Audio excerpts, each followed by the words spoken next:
Well, good evening, ladies and gentlemen. Thanks for joining me. This is the Truckers Podcast. FYI, I'm your host, Doug from Ontario, Canada.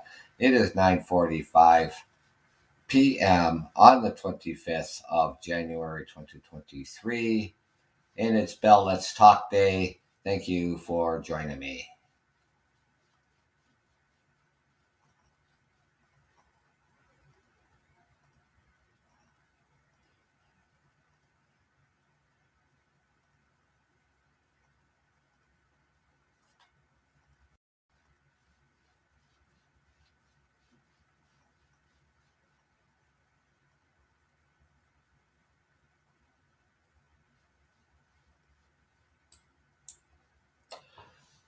Well, I have to apologize, listeners that came on my show here. I'm sitting here talking, and my laptop screen went blank and my monitor screen went blank, and I don't know what happened there.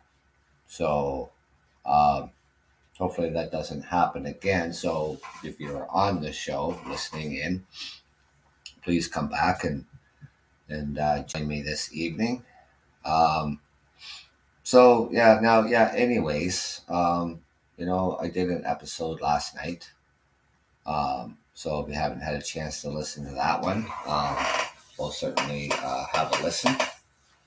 And then today, um, I'm on my way to work and listening to the radio in the car and talking about Bell Let's Talk Day.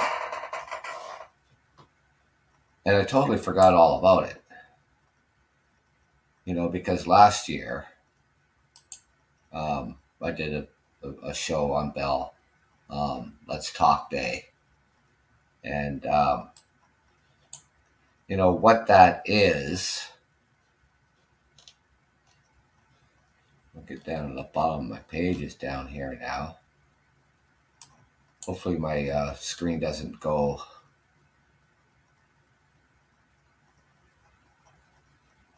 blank again. So anyways, that was bizarre. So what is Bell Let's Talk Day? It's about mental health.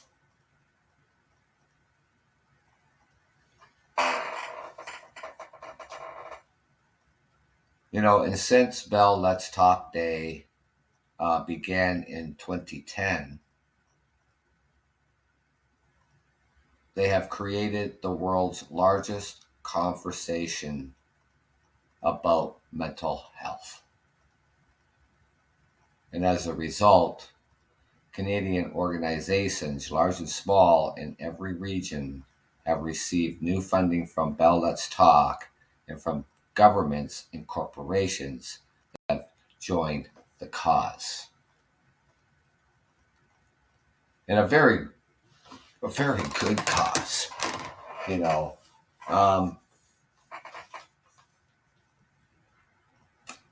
Some of the organizations creating positive change that kicked off the new year by committed an additional 10 million are proud to spotlight 30 organizations creating positive change for mental health. Now, something like 1,400 organizations providing mental health supports and services throughout Canada, supported by Bell Let's Talk. 5,556,332 Canadians have been supported with access to mental health services through programs funded by Bell Let's Talk. 1/3 of Canadians say they have taken action related to mental health since Bell Let's Talk Day began. We can take action in many forms, and my action is talking about it. Our mental health is so important for our survival.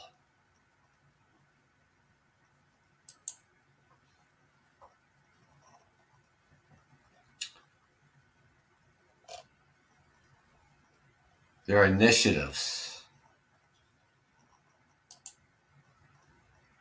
creating lasting change, building on 12 years of increased awareness and acceptance around mental health.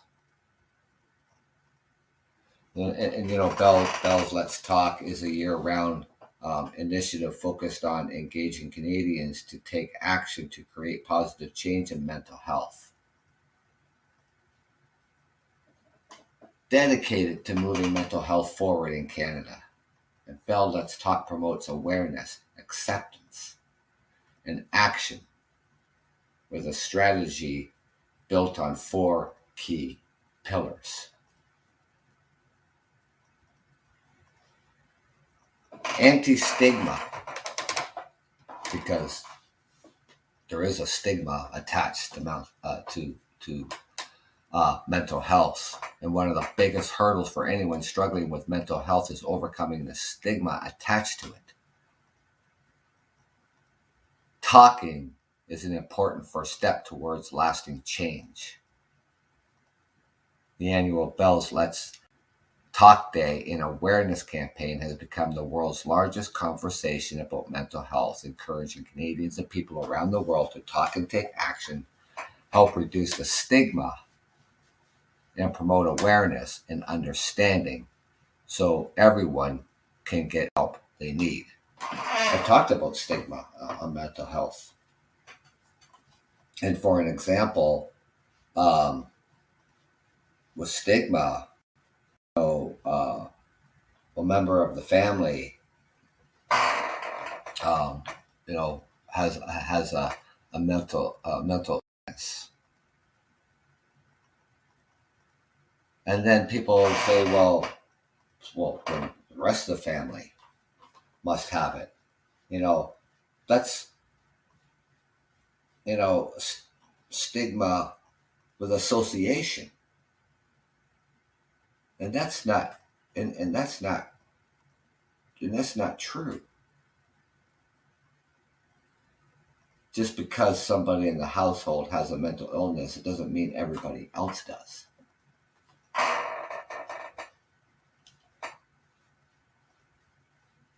And in 2012, Bell established the world's first anti-stigma research and chair of the Queen's University to continue to advance anti-stigma research. $1,491,774,955 messages of support shared on Bell Let's Talk Day since 2011. That is just huge. 139,588,747 in Bell funding committed to Canadian mental health initiatives. Right now,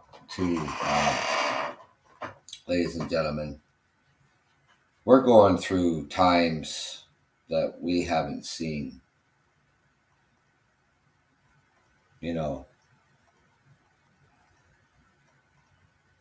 We haven't seen inflation this high in 40 years.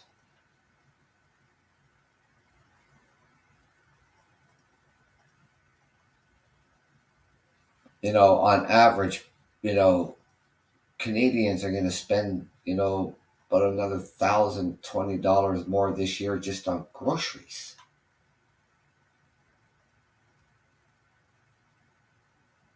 The cost of buying a house has skyrocketed. Cost of renting has skyrocketed. and depending really, where you want to rent. For instance, if you live in Toronto, a one-bedroom apartment is $2,200 a month for a one bedroom, and that's not even in the downtown core. Here in the city where I reside, London, Ontario, is rents have gone up 37%. One bedrooms now, on average of $1,500 a month.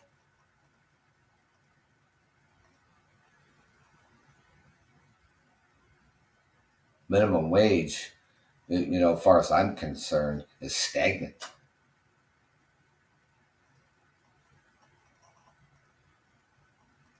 And I still feel that minimum wage, it's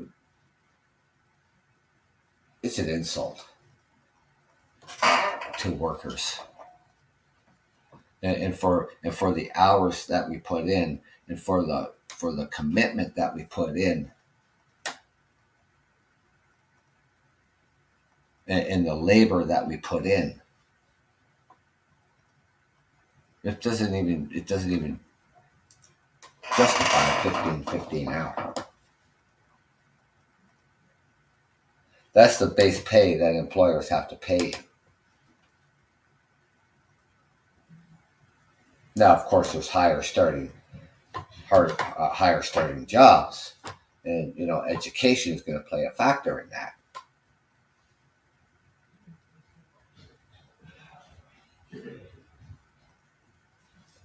Higher education.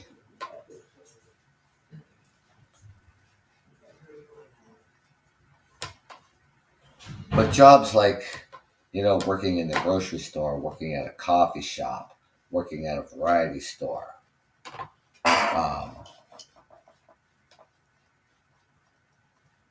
working in retail, even in health services like PSWs, the wages are just far too low. I mean, and then we think, well, that's just going to just drive up the cost of stuff. Well, I believe that just to be partly true. Yes, things are going to go up. Yes, the company has to be profitable. Yes, they have to offset their costs.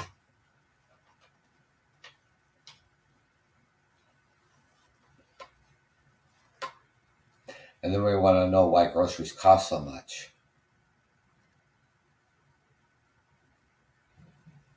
People were struggling before, but more and more people are struggling today. 20 years ago, it would be like, you would hear 1 in 5 children in Canada go hungry. That shouldn't even be happening here in Canada. People are upset. People are angry. People are looking to the government for answers. People are blaming the government.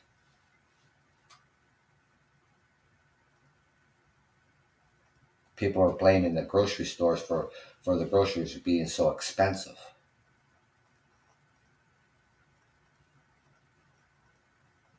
One thing about freedom of expression here in Canada is that we are allowed to criticize our government without any recourse, just as long as we're not threatening the government or individuals of the government. We can criticize our government.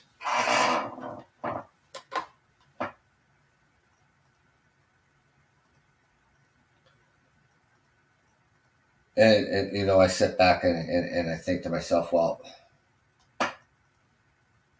who's in charge? Who's in charge? Yeah, of the interest rates. What one thing I'm going to go here because, you know, I'm going to exercise my freedom of expression about the government. Here in Canada, we have a minority government. Sometimes we have a majority government, and there's a difference.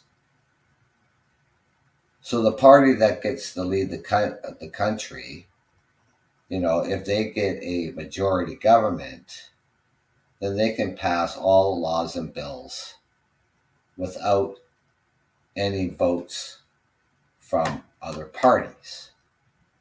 And with a minority government, the government elected does not have full reign of the country.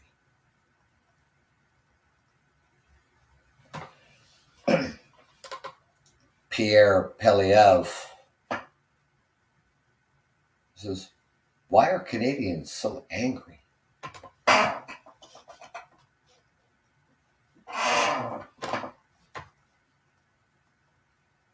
Well, we're angry about inflation. We're angry about the cost of living.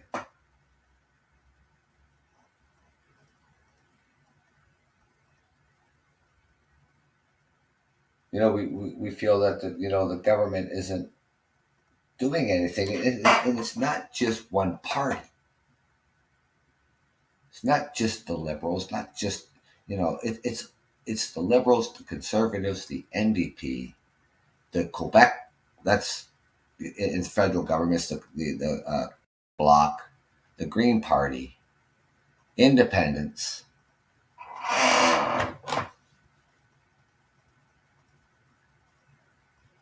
I've watched the session of Parliament.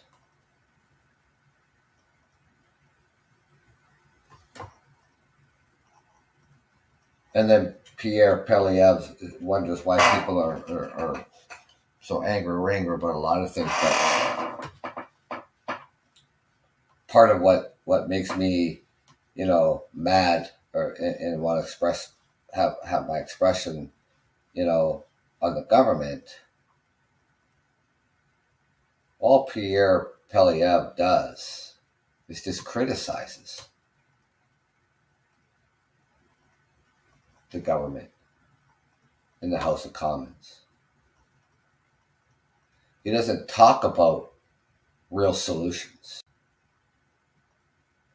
Bashing the Liberals every single day in the House of Commons.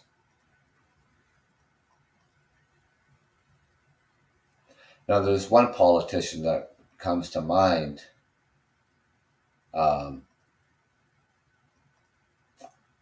He was the type of politician that believes that government, whether it's a majority government or a minority government, that all parties work together, try to solve the problems and issues that we're having in this country.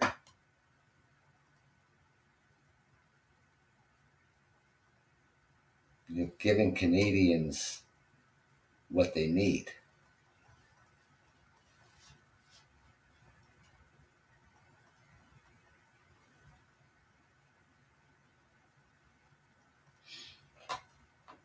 People say, oh, the Liberals are the far radical left.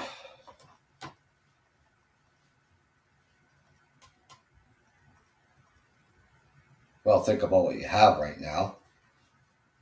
Conservatives have done nothing except for criticize. They're the far radical right. The NDP is in the middle. It is the only party in the House of Commons have taken the initiative to stand up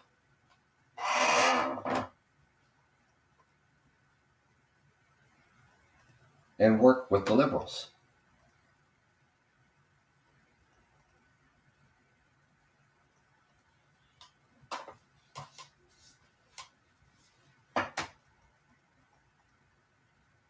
The House of Commons, the federal government, actually resumes. They come back to work I believe at the end of the month, I believe it is. They get a pretty long, holiday, before Christmas and after New Year. So the whole month of January and stuff like that. So they come back at the end of the month, I guess. You know, um, but the government is always functioning. The government, it hasn't gone anywhere. You hear from time to time from the politicians. So, um, but still, just think about all the stress, and all of the anxiety um, that a lot of Canadians are feeling today.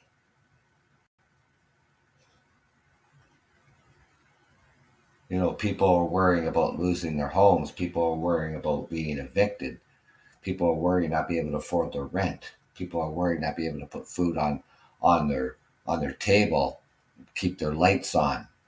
You know how am I? Clothing the kids, putting gas in our car so we can get to work and earn a paycheck.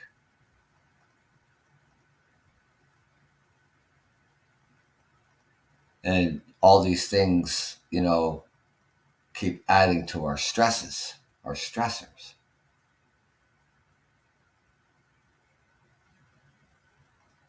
I don't even know what to make of it. I really don't. I really don't know. I don't know what to make of this. And I'm sitting here, you know, before I started my show, and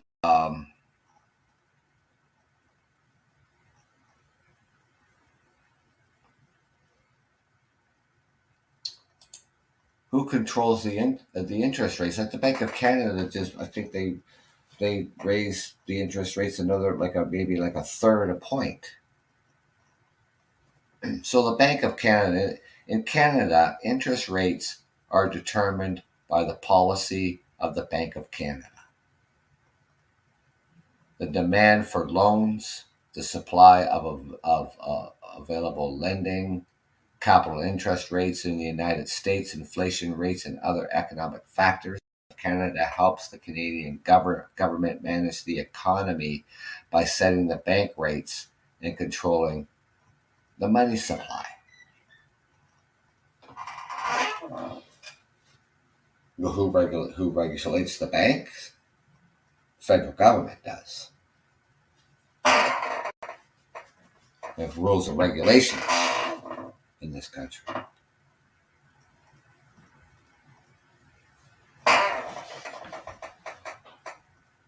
But everything what's happening right now, people are just blaming the federal government. The Liberals. It's the Liberals' fault. Groceries are too high. It's the Liberals' fault.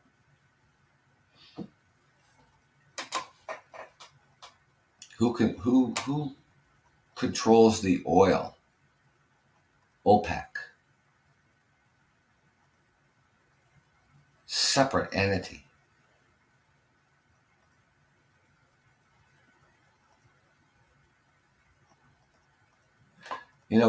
Canadians, look at we're in a healthcare crisis in this country. It's ridiculous.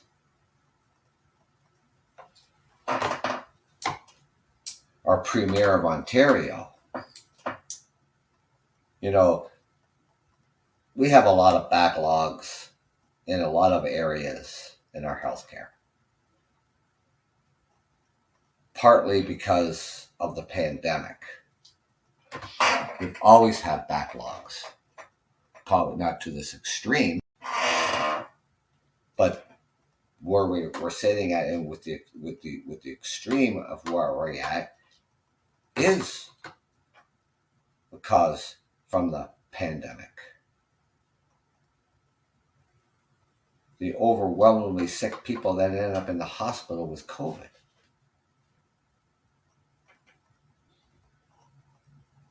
How you doing this evening? Hope so far that you're having a good week. So today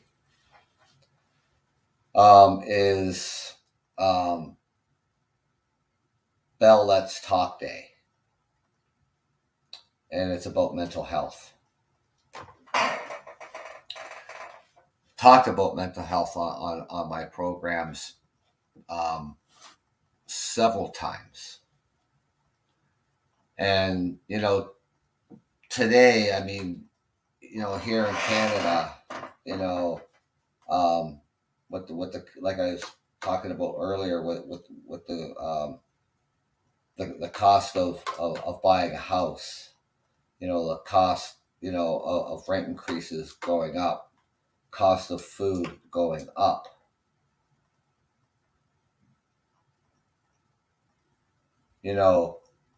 Where wages go up usually is in, government jobs, union jobs, but companies who are not unionized, you know, um, like a coffee shop, some grocery stores are, a variety store, wages.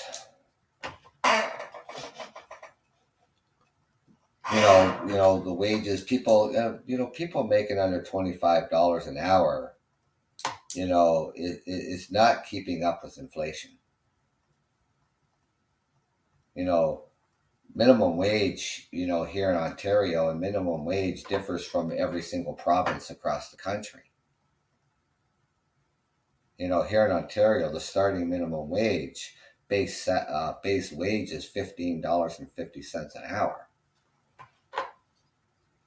I mean, businesses are paying beyond that, but not that much more beyond that.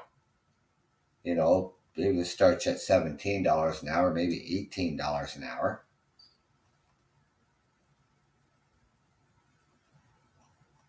But that still falls far below what a livable wage would be. How long are things going to keep going up? Inflation rates keep going up. Bank of Canada again raised the rates again.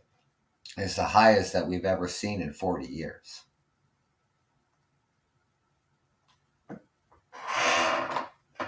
People struggling to pay the rent. People struggling to put food on the table.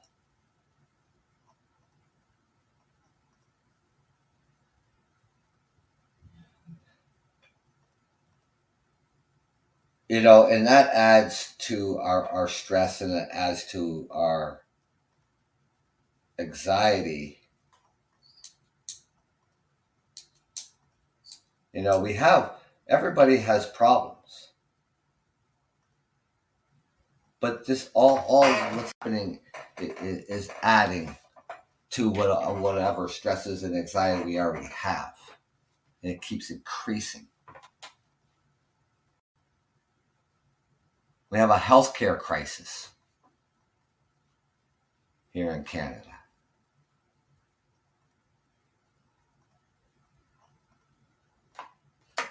I honestly believe that governments don't even know what the hell they're doing. I honestly believe that.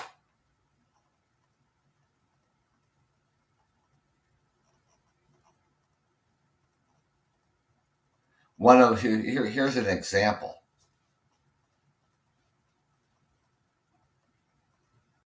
First of all, hospitals are not meant for long-term care. Hospitals are meant for you to go in, you're sick, they help get you better, and then you go home.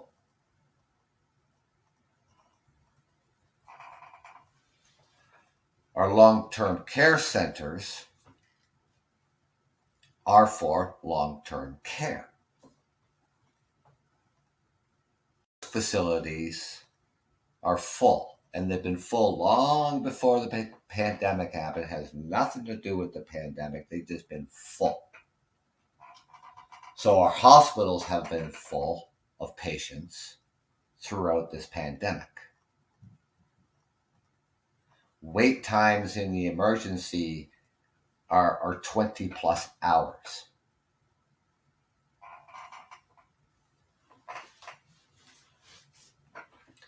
They want to make room. I get that. So what do? They turn around and they say, okay, the people, the elderly people that are here in the hospital and has been here in the hospital for a very long time, we are going to give them 5 choices of a long-term facility of their choosing. If their first choice is not available, they must take their second, third, fourth, or fifth. And if they refuse, we're going to charge you $400 a day. And you can be moved anywhere from 45-mile radius and upwards to almost 60 to 70-mile radius away from your family to make room, to make more room in the hospital. This is one of their solutions when already the long-term care centers are full. Something like a 2-year waiting list to get into long-term care. So far, that hasn't fixed the problem.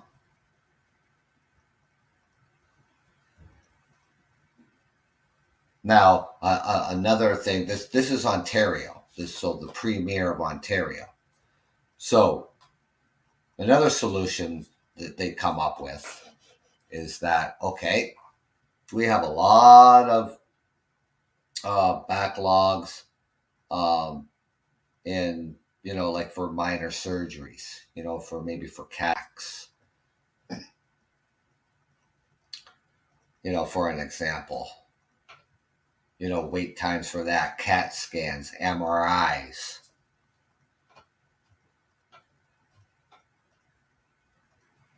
So their idea of,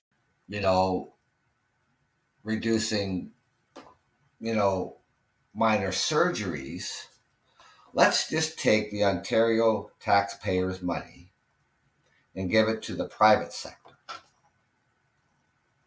And they can do the MRIs, the CAT scans, the cataract surgeries, or whatever the case may be.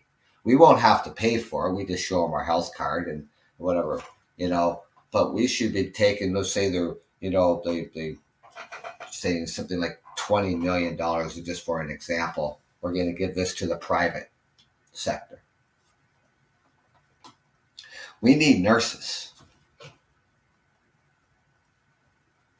We have a shortage of nurses right across the country.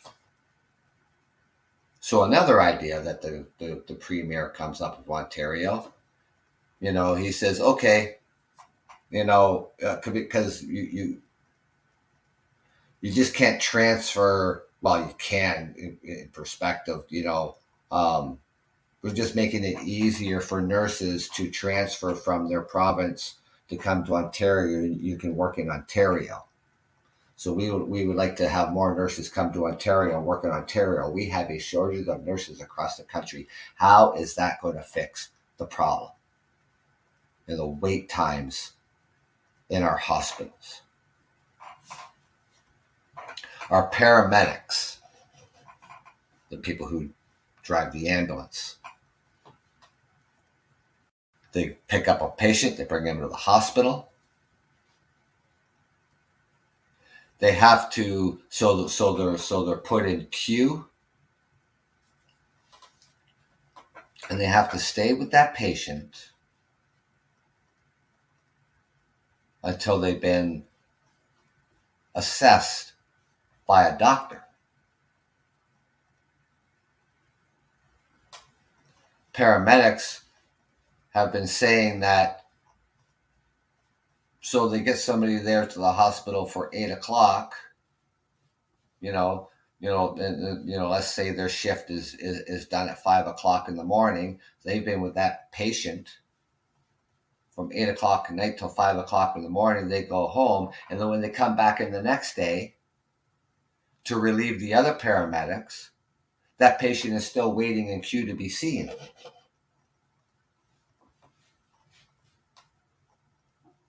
And somehow Premier Doug Ford thinks that, oh yeah, any nurses can, now transfer easy, to Ontario, to fill the gaps in the nursing sector when we have a shortage of nurses across the country. That doesn't even make any sense.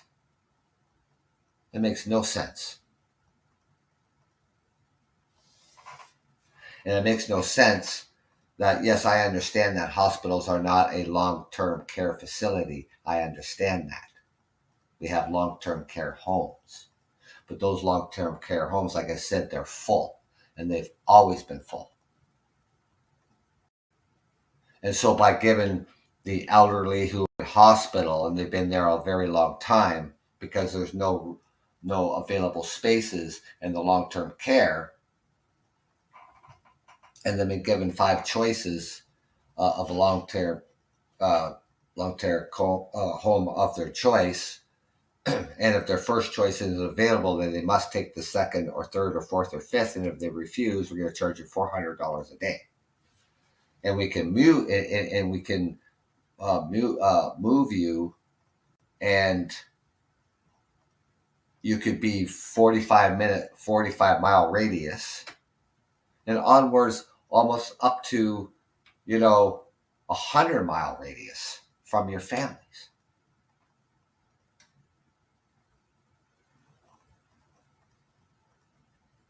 How do you think this has worked out so far?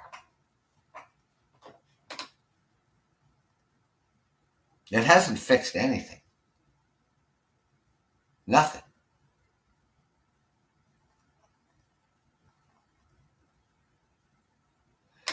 I really feel we have it backwards. We have it wrong. And what Canada needs in every single province and territory is home care funded by the government. We keep families together.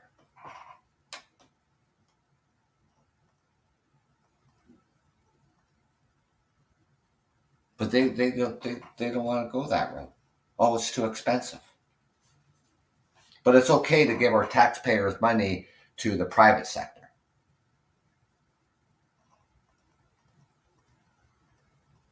But you won't give it to home care sector. You won't create a home care. You won't create a home care health system. You just rather just give our money to organizations that profit. Private institutions. I mean, who owns those private institutions anyways?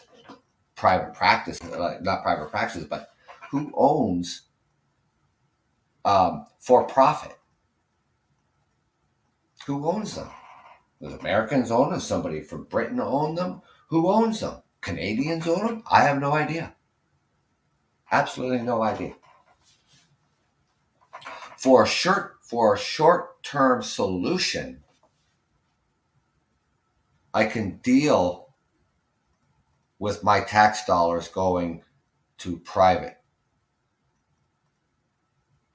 Not a long-term solution as they made it. And it's going to stay that way. It's going to stay that way for as long as Doug Ford is premier. If somebody else steps in the next election, we vote Premier Doug Ford out, say, because he's a head, he is the Conservative Party, then we have the NDP Party, then we have the Liberal Party. Or maybe we vote for somebody for the Liberal Party to the NDP Party, because they're going to step in, they're going to put that to a stop in a hurry. This should only be a short-term solution. We need to fix the solutions in the hospital on wait times and on beds and on patient care. We need to have regulated long-term nursing homes, not a free enterprise. And it needs to be regulated by the government. It needs to be run by the government. And we need, if they want to do this, then we need more long-term care homes. We're going to build more long-term care homes. We're going to fill them as fast as you build them.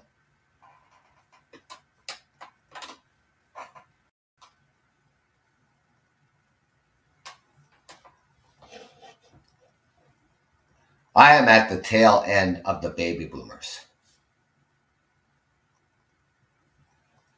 I was born in 1963. The cutoff was 1964.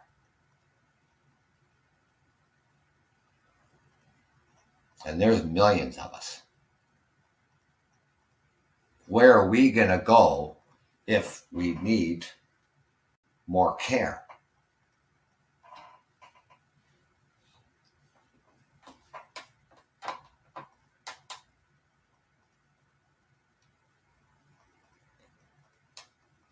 You know, and we talk about mental health.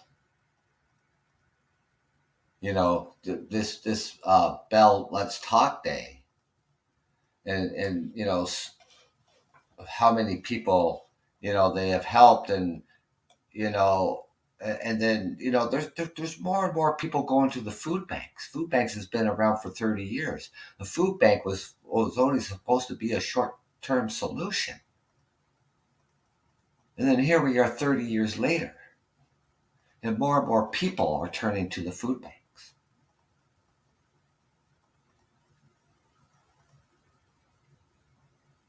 And people find themselves in these situations where they would never thought this would ever happen to them.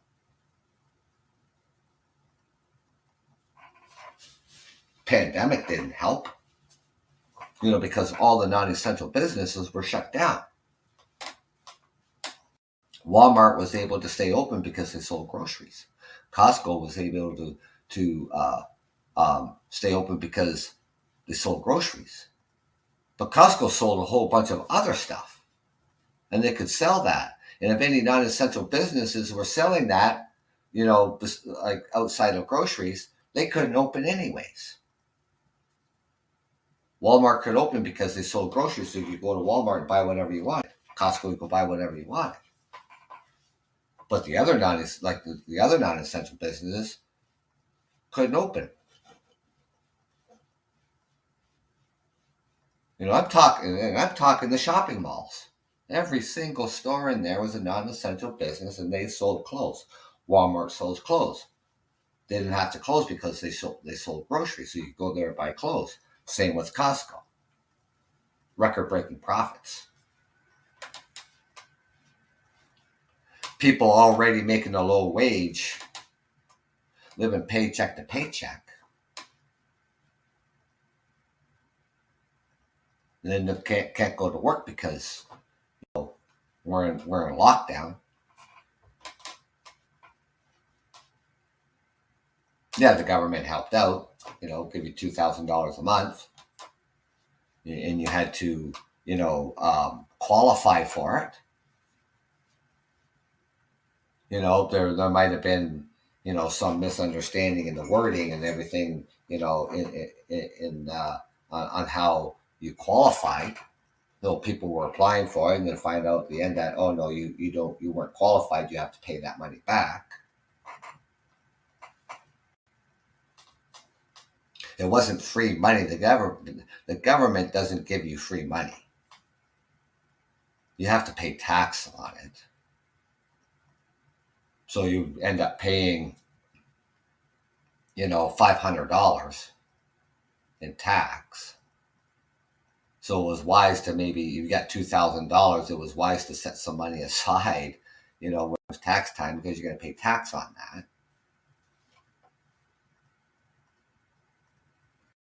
Yes, it helped a little bit.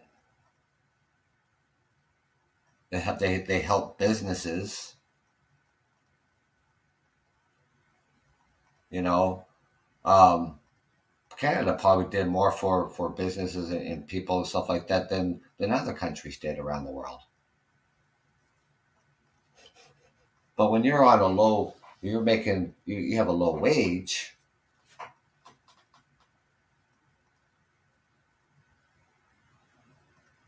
then all of a sudden that's all that you have coming in, and then it gets transferred over to employment insurance, which you only get 60%. So then it was less than $2,000 that what the government was giving you.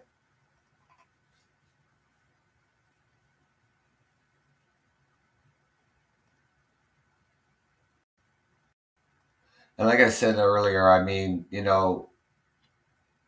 we everybody has problems in one form or another. Mental illness, stress and anxiety.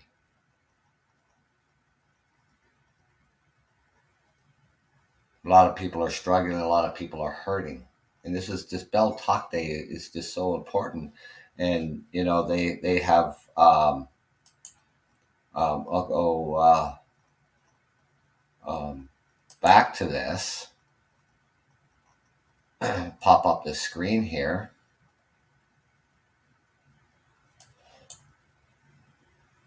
Get all the way down to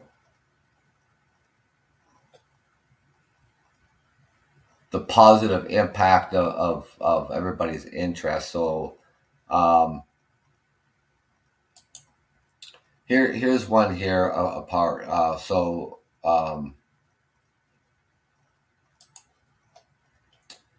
about Bell Talk Day, this started like 12 years ago. And it's become a year-round initiative focused on engaging Canadians to take action to create positive change in mental health.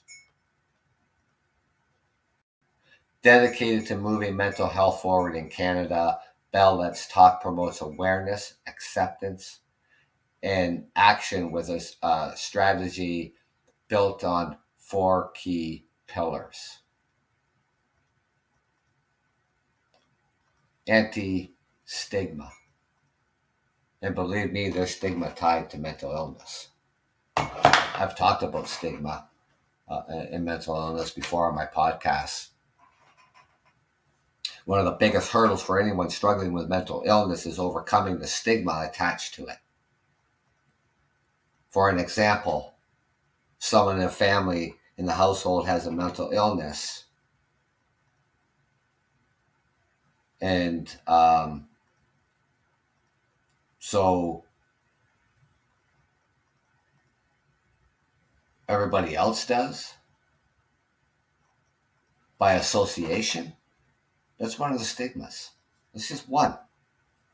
That's not true. That just because one person in the house has a mental illness, that everybody is. Stigma by association. The world's largest conversation about mental health, encouraging Canadians and people around the world to talk and take action to help reduce stigma and promote awareness and understanding so everyone can get the help that they need.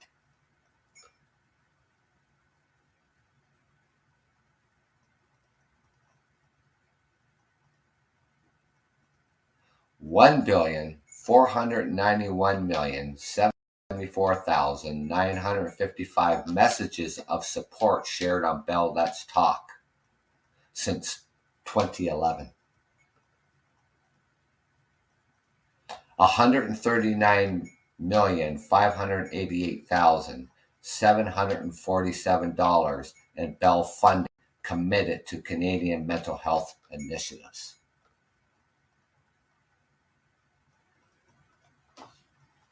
Their initiative in September 2010, they launched the Bell Let's Talk Mental Health Initiative, the largest corporate committed to mental health in Canada, focused on 4 key action pillars: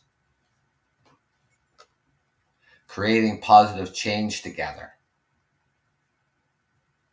And while much remains to be done, together they have accomplished so much to move mental health forward. Explore the timeline below to learn some of these milestones. Bell Let's Talk, starting a national conversation. Mental health with an additional commitment of $50 million. Leading by example. Bell launched their new workplace mental health programs and mandatory management training to better support team members. February 2011, first ever Bell Let's Talk Day. And it gets Canadians, people around the world, talking.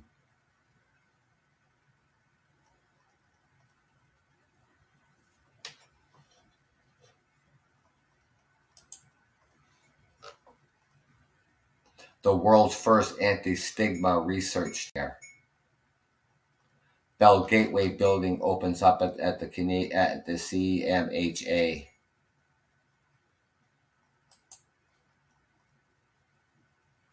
National standard for psychological health and safety in the workplace. Now let's talk a true patriot love partner to support military families. 100 million messages of support.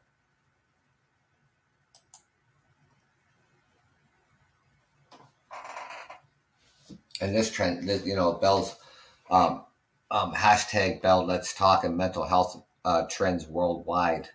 And Canada leads the way in creating the world's biggest conversation about mental health.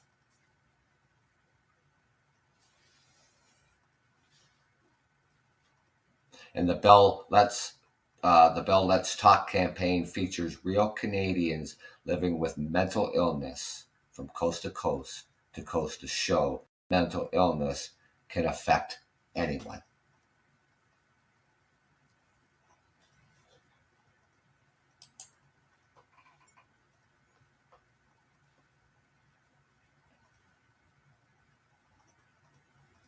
Bell's Let's Talk commitment renewed to 2025. So Bell Let's Talk renewed until 2025 with a total amount of $150 million for Canadian mental health initiatives. And later that year, the total increased to $155 million with an additional of $5 million in funding in response to COVID-19.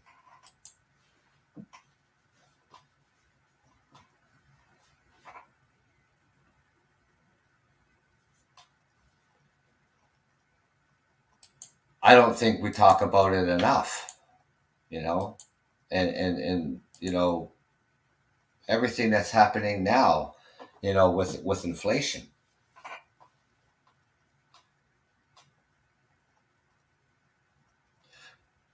The average, grocery bill, for 2023 is going to cost Canadians additional $1,000. I think they said around $1,020 more a year.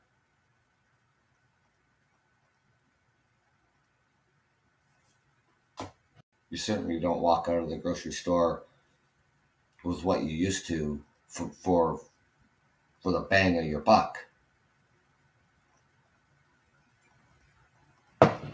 Thefts have gone up in the grocery stores.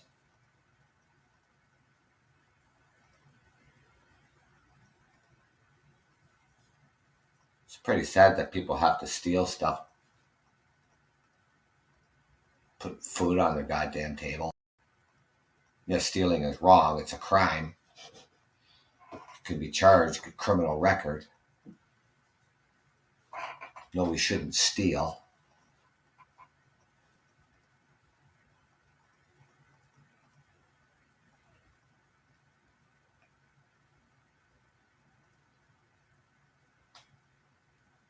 You know, we could talk about, what is a livable wage? And livable wage is going to, differ from province to province because, Vancouver, Toronto, Montreal are one of the three most expensive provinces to live in. So livable wage, it's going to differ. Here in Ontario, we are the largest populated province in Canada. Nearly half the population of Canada lives in the province of Ontario. We are the highest taxed. We pay a lot of taxes. We were the highest taxed. And we're not getting the bang for our buck. Especially when the province wants to give our hard-earned money, our tax dollars that we pay, want to give it to the private sector. I disagree. I disagree on it being a permanent thing. I agree it could be short term, but we haven't even fixed our healthcare crisis.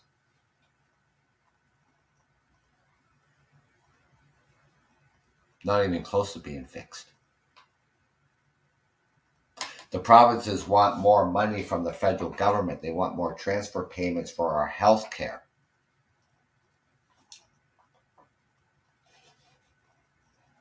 Right now, the federal government is putting money transfers at about 21%.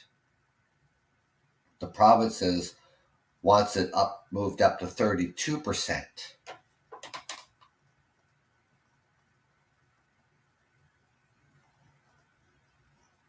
It used to be 50-50.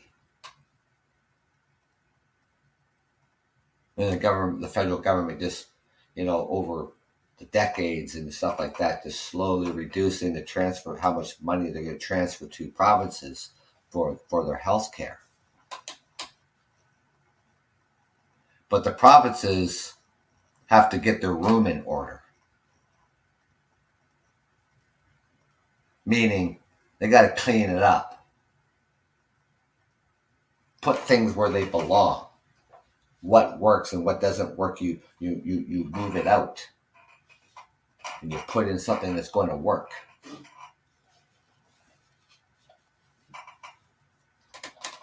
The federal government is telling the provinces, get your house in order. And then we'll talk. And then we'll talk about how much. And yes, there's going to be string attached.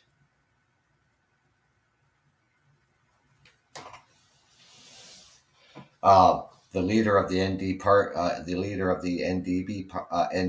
party in the federal government. When we're talking about healthcare money transfer from the federal government, and he's saying no money to the private sector. So private clinics.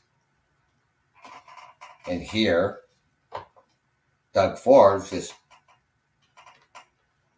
acting as though that this is his money, that he's taking this money out of his wallet and giving it to the private sector clinics, when in fact it's not his goddamn money.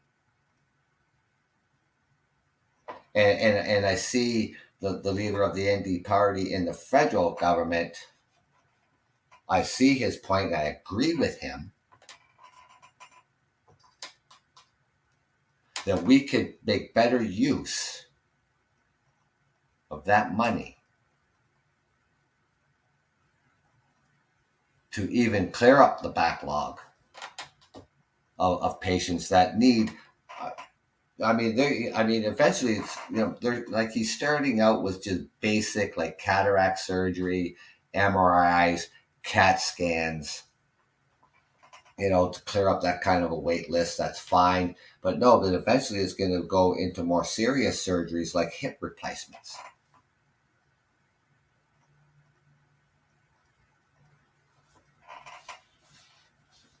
And this is going to be permanent. And they're going to be sending more money to the private clinics.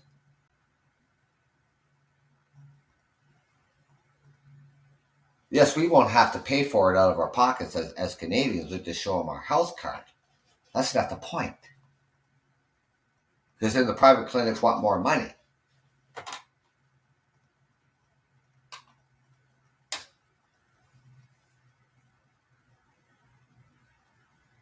On a short-term solution, I'm okay with. I'm okay with it, but not permanent.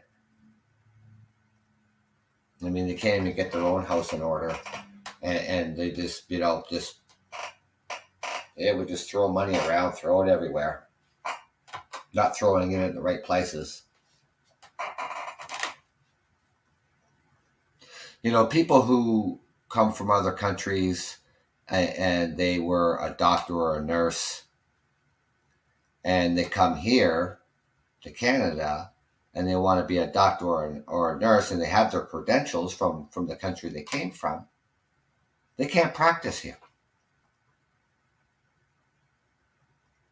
If they want to practice here, well, then they have to go to nursing school and they have to start from scratch. They don't recognize their credentials. If they have their credentials, if they have nursing credentials, maybe turn around and give them, test them on their credentials. So give them a test. And if they pass that test, then let them practice nursing.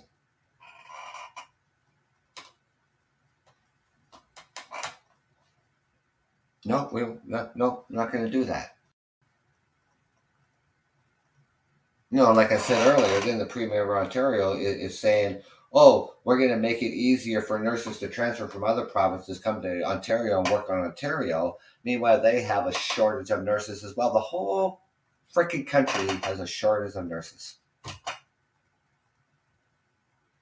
How's that fixing the problem across the country, not just here in Ontario? You take from Peter to pay Paul? How does that work?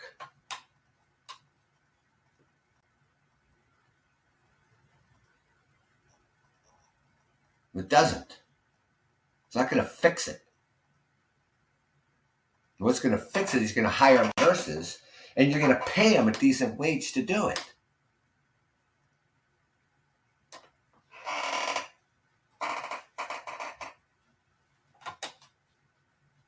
And they should be allowed, the people who migrate to Canada and they have their nursing license from the country that they come or where they came from. And they have all the credentials. So you give them the Canadian, so you give them the Canadian exam on nursing. And if they pass it, then they can work in the nursing field. The government doesn't see it that way. Oh, it'll cost too much money. It's ridiculous. How much is everybody's health worth? Can you put a price on it?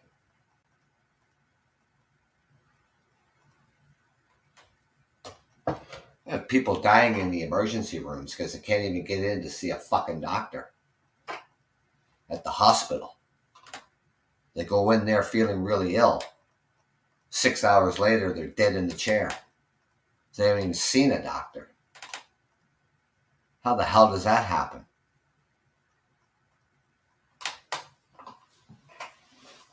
Unbelievable. Unbelievable. We have so many problems that, everybody's, yeah, it's a great country, sure. Of course, I'm Canadian. I'm going to say I live in a great country, obviously. It's like Americans saying America's the best country in the world, or the country where you live in. And maybe you live in Europe, maybe you live in Britain. Oh, Britain's the best place, We love our countries. But when we have inept politicians and inept health ministers who doesn't have a fucking clue of they don't even know what the hell they're doing. They just don't. Let's just take the taxpayers and just throw it at the sector. Let's go fund them instead. Give them the money. Absolutely ridiculous.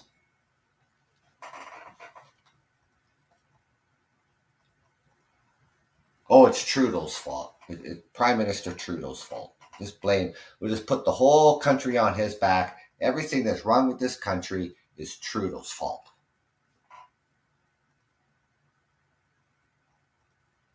How the hell does that work?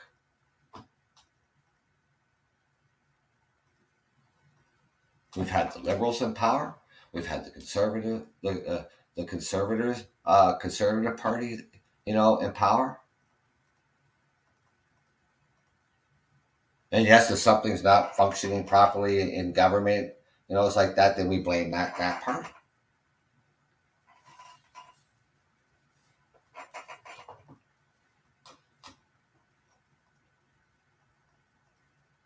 It's Trudeau's fault because the interest rates go up. Federal government regulates the banks. Regulate banks. So in regulation, in law, the banks just,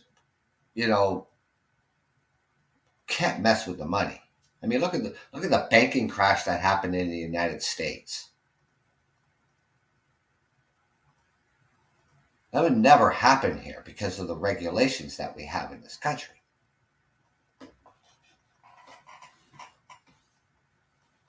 Look at the billions of dollars the American government spent on bailing out the banks. So they have no regulation, or very vague regulation, or the banks just broke the fucking law.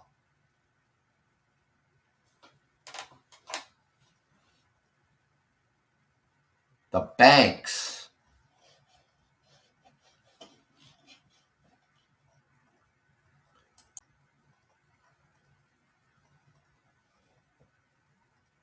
Is that what I want? Yes, this is what I want. Okay, so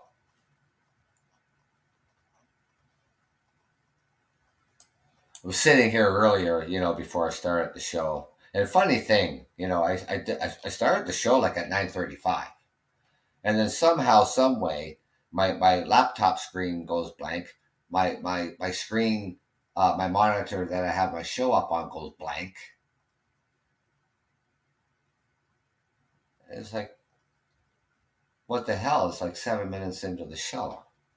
So I had to start the show all over again. So then it started at 9:45. So,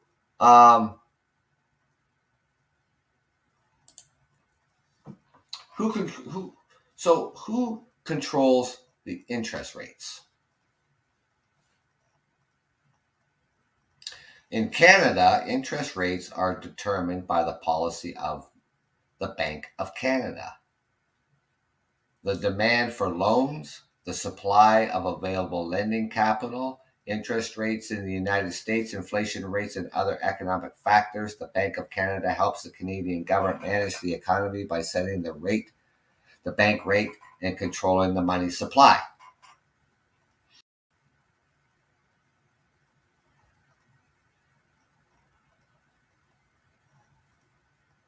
People will beg to differ. Oh no. It's Trudeau's fault. Trudeau's fault because of the inflation. I just told you who controls the the interest rate. The Bank of Canada does, not Justin Trudeau. But you can't tell these far right radical wokes anything.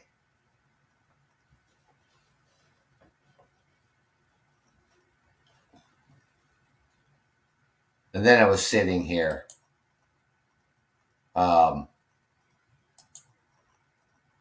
What else was I thinking about before I was sitting here and starting the show? I got to scroll down here because I put it in here.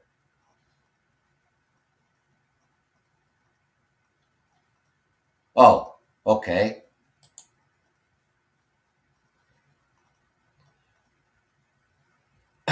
Bank of Canada.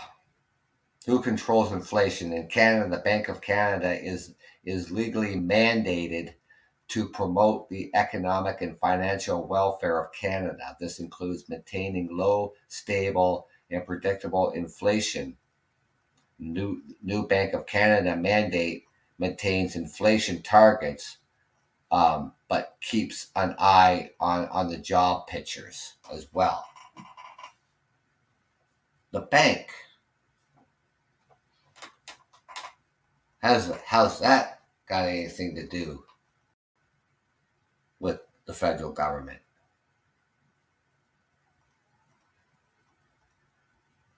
The federal government sets out the rules and regulations that the banks must follow.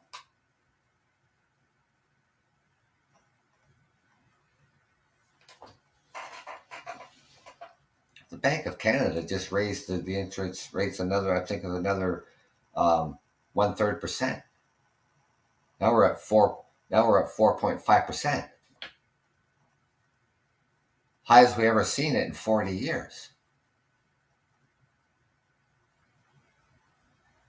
Hoping this is going to scave off a recession. Well, we're just new into the new year.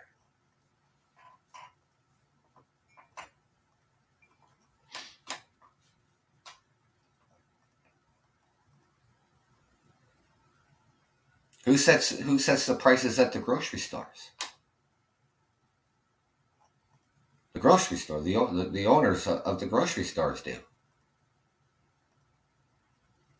Who sets the prices of all of the commodities that we buy? The suppliers. Wages go up. They got to pay their employees more money, so therefore they got to set have offset the cost. And the grocery stores are buying from the suppliers, and the suppliers have raised their prices.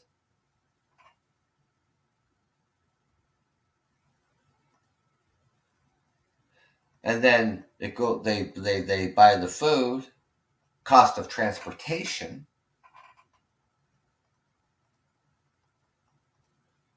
And it doesn't matter what happens, ladies and gentlemen. The grocery stores are always going to make a record profit because we have to eat. We have to eat.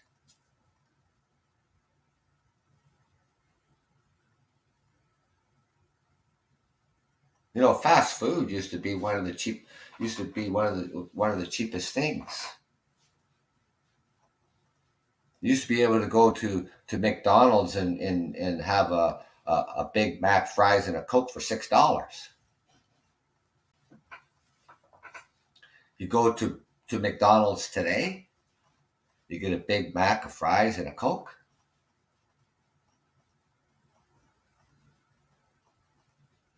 $13.95. I'm not making that up.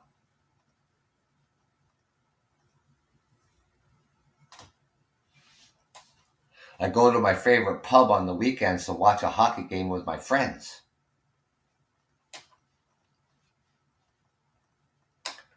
Half a wing and rib combo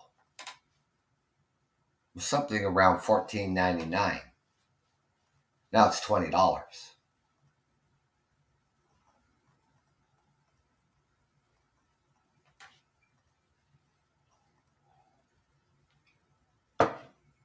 You get you order a hamburger and a side of fries. That's not including your beer. So a hamburger and a side of fries is $18.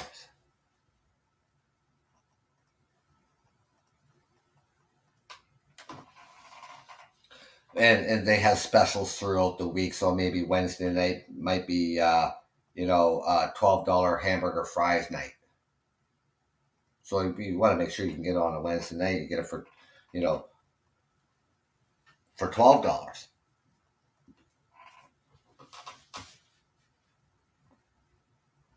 I mean, so we go there Saturday nights. I'm not going to get that special. And so I'll sit there and so the place I go to is called Winks Pub,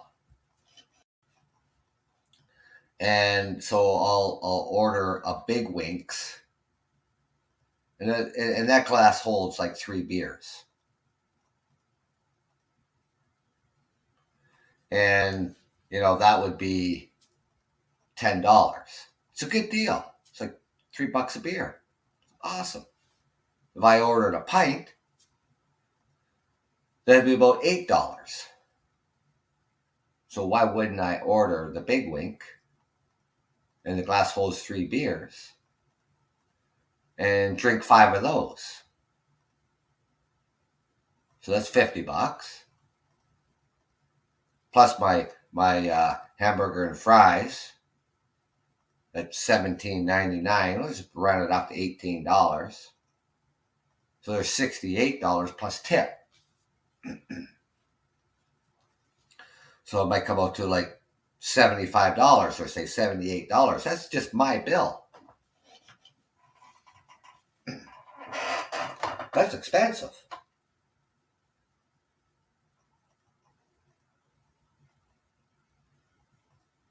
So wages went up. Well, they got to pay the staff more money. They're paying more money for their supplies, and they're going to pass it on to the consumer.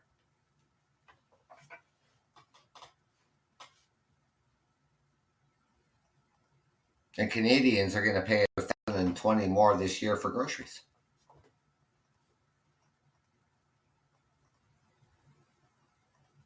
It's crazy.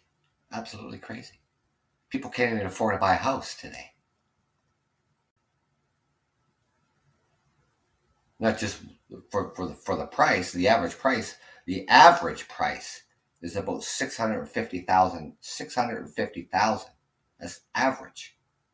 And that all depends on where you're living. That average may be different in Vancouver. Maybe the average cost of a home in Vancouver is 750,000, or 800,000 in Toronto for the average cost. Here in the city of London's, here it's like 650,000.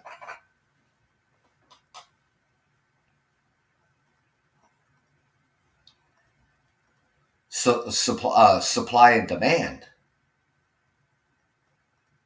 is another factor.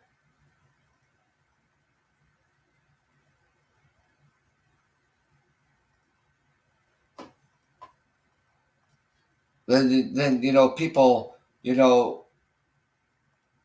so nobody's moving anywhere. So people want to go rent. Well, it's a wait list for an apartment or a townhouse. Never mind the wait list for social housing. For social housing, it's 7 years. That is unacceptable. Yes, we're now starting to build some more social housing. We still have a 7-year waiting list. And anybody who needs social housing and they need a unit of a disability unit, that's 12-year waiting list. This is just unacceptable. They haven't built social housing since the 80s. And we never kept up with the population of building housing. It's something that is affordable.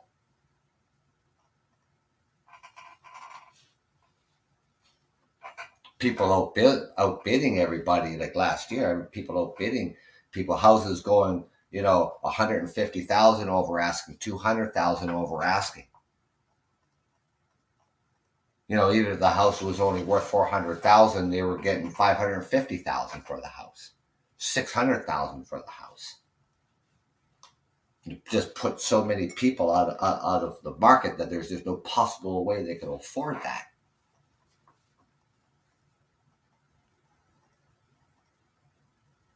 And just the average cost of a home in the city where I reside in, $650,000. You'd have to make $150,000 a year.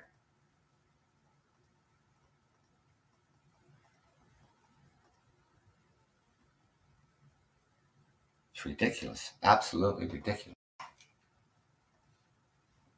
And we wonder why, more and more people, there's not, people already with a mental illness.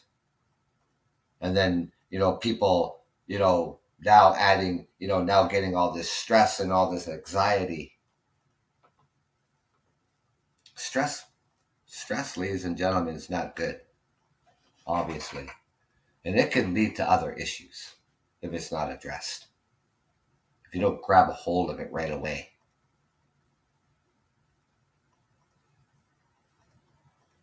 And this is why it's so important, for the last 12 years that we have this Bell Let's Talk Day.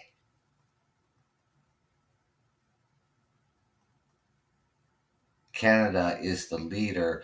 Canada is the one that started this whole Let's Talk Day. We're the pioneer behind it.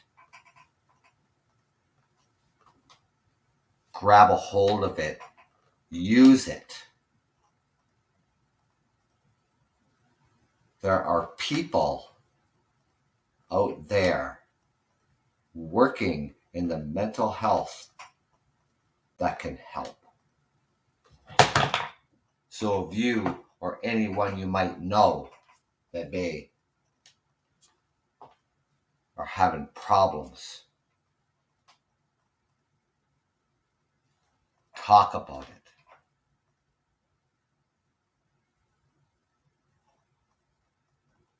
And get some help.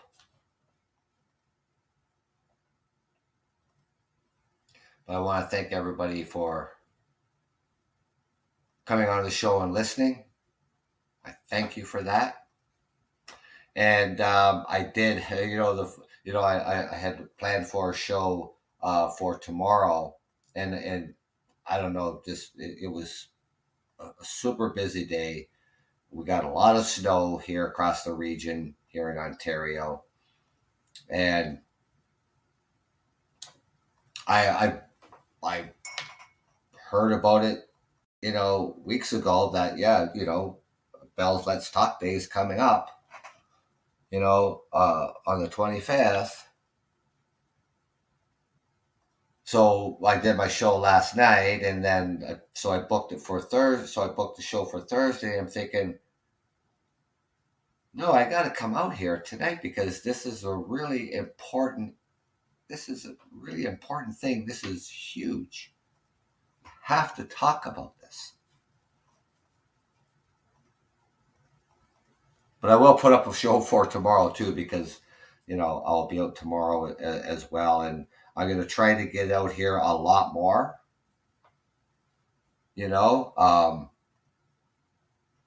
I know there was a past couple weekends, because generally it was just done on the weekends, and I know there were some weekends that I missed, because I had some issues on my own.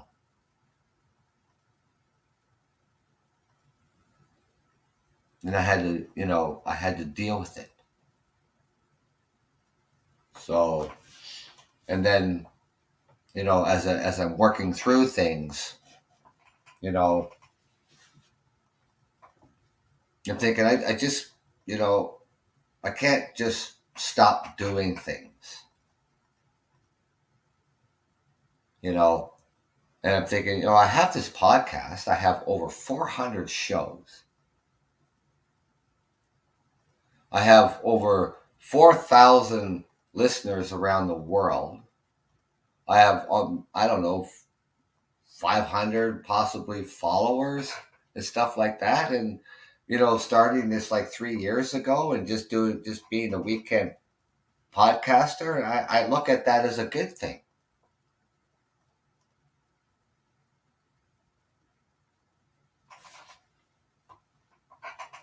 So I'm saying, yeah, okay, you know what? I was at a low point and I had to deal with it and dealing with it. But I can't, you know, just say, tell you I'm going to do a show and then don't do it. That's not good neither. It's not good for me. And if you're a listener or a follower and you come on my show and I appreciate it, then, your listening content starts to fall back. Your listeners, okay, you listen not just to my podcast, you listen to a lot of podcasts.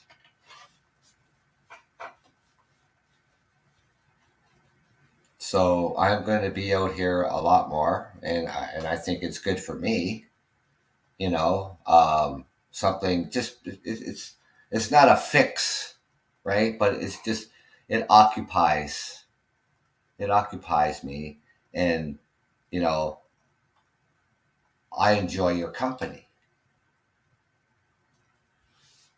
So I'm looking at it, looking at other, positive, thinking positive. So, yeah, so I did schedule a show for tomorrow, but I go back in and I go into edit and then, make tomorrow's show today. But I'll make a show for tomorrow. And, yeah, I got home a little bit later today because of the weather, so, I think tomorrow's going to be, much better travel wise and stuff like that. So, I'm thinking 8:30 Eastern Standard Time tomorrow. And I'm going to put that show up tonight after I'm done with this one. And I hope you can join me at 8:30 p.m. tomorrow night on the 26th of January.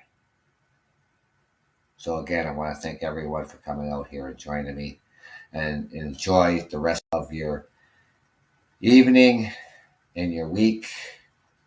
And if you can join me tomorrow at 8:30 p.m., that'd be great. If you can't, I understand. But until we meet again, thank you and good night. This is the Truckers Podcast, FYI. I'm your host, Doug from Ontario, Canada.